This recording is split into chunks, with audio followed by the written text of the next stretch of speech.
Buenos días y feliz mes de la herencia hispana. Good afternoon and happy Hispanic Heritage Month. My name is Herminia Esqueda, she, her, ella pronouns, and I am the chair of the Latino Leadership Network, BRG. I've lived and raised my family in the Yakima Valley and worked for DSHS for 36 years. I am a fifth generation Tejana Chicana. Our LLN members represent communities from Mexico to North, Central, and South America and the Caribbean islands. Our ancestors have lived in the Americas for thousands of years. We are Mexicanos, Ticos, Boricuas, Hondureños, and more, representing over 20 different countries. We are not a monolith. We are multilingual and unapologetically speak English, Spanish, Spanglish, and indigenous languages in our meetings. We are proud to live in a state that honors Indigenous Peoples Day.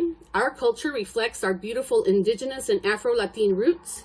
It was the Taino people who first encountered the brutality of the Spanish colonizer and the first to be called Indians. This heritage is also inextricably connected with the Black community through our survival and flourishing despite these systems.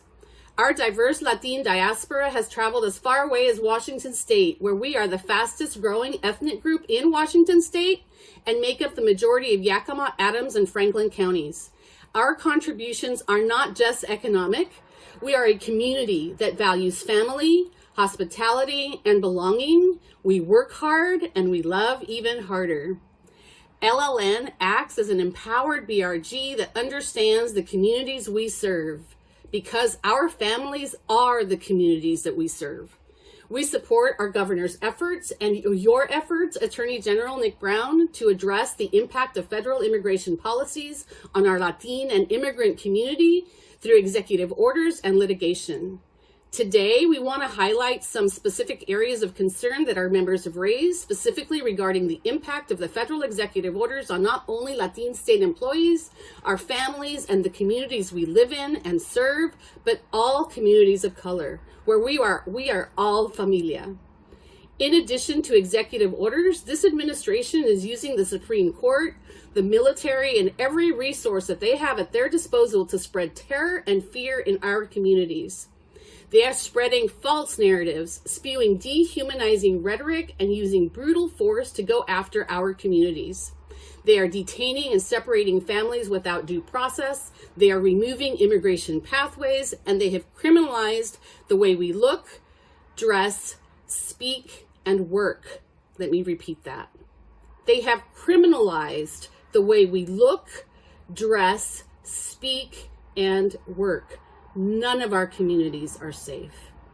It is having an economic impact for fear of going to work.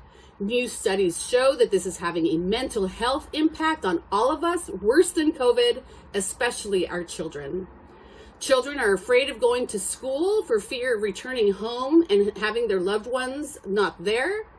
Our communities are vulnerable, tired, and afraid. Our members have been voicing their concerns in our community since January. We have a couple of questions here, but you have our longer statement. In light of everything mentioned, what guidance can you provide to state agencies that will protect state employees and customers from immigration enforcement in all areas of the workplace, not just our private spaces, but including our public spaces? For example, state office parking lots, lobbies, construction sites, community events. Could we make all of our spaces private, ice-free zones similar to the city of Chicago?